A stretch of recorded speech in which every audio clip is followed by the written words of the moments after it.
Alright, so here at the job site today we have our trench for the gas line that is dug. We're going to be using green pipe, which is just an extra layer of protection from rust. And we're also going to be using pipe wrap. This is a 20 mil pipe wrap. We're going to be wrapping the pipe with that.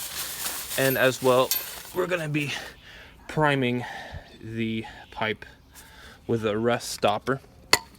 Now, code says that the pipe has to be about 20 inches underground. I think it's actually 18, but we went with 20. So as you can see here, the dirt on the foundation goes up to about 3 or 4 inches above the foundation here. And then we have a good,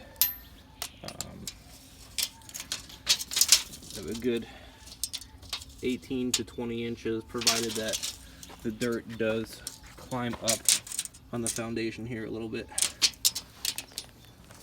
So this is the hole. You can see our sonotubes are pretty deep in the ground there. This is a ground wire, and we're going to be popping up right there. Gone ahead and coated most of this pipe with a heavy-duty metal primer.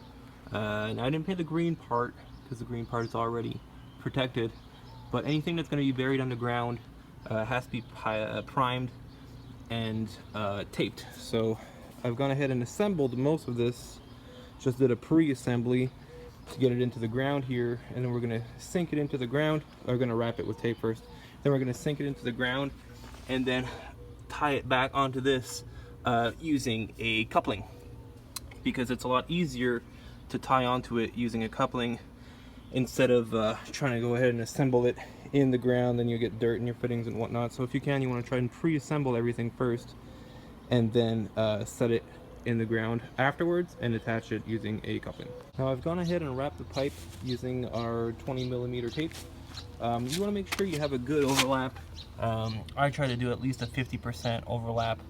Make sure there's no bubbles in it either, so water doesn't get in. Now I haven't wrapped the corner fittings yet because I'm going to be pressure testing it, and when there is a leak, in my experience, leaks always come from the fittings. Now the other thing that I like to do when I'm pressure testing is I will be bringing the air pressure up to about 20 psi. I believe to pass inspection you have to have it at 10 psi for 10 minutes. But when I'm testing it, I like to bring it up to 20 because when I'm using my little soap solution, the bubbles come up much faster and are much bigger with a higher pressure. I'll be showing you guys that in a minute. Alright, so I've completed the pipe assembly.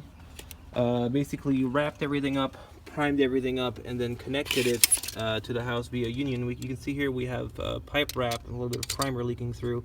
And then this area I didn't actually bother pipe wrapping, although I will be painting it. And the reason I didn't bother wrapping it is because it is above ground. Now all in all, we're supposed to have about 20 inches, maybe 18 inches. You can see grade is a little bit obviously over my foundation here because we excavated below it. And then the whole thing is properly wrapped.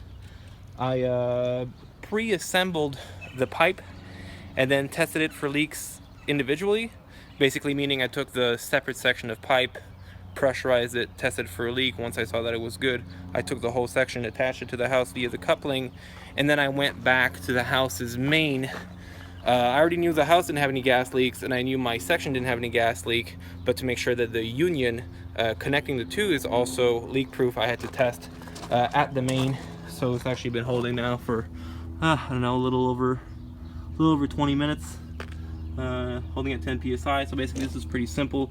You set this up to where your gas meter would go. If I did have a gas meter here, I'd have to disconnect it, but I don't. It's going to be a new meter.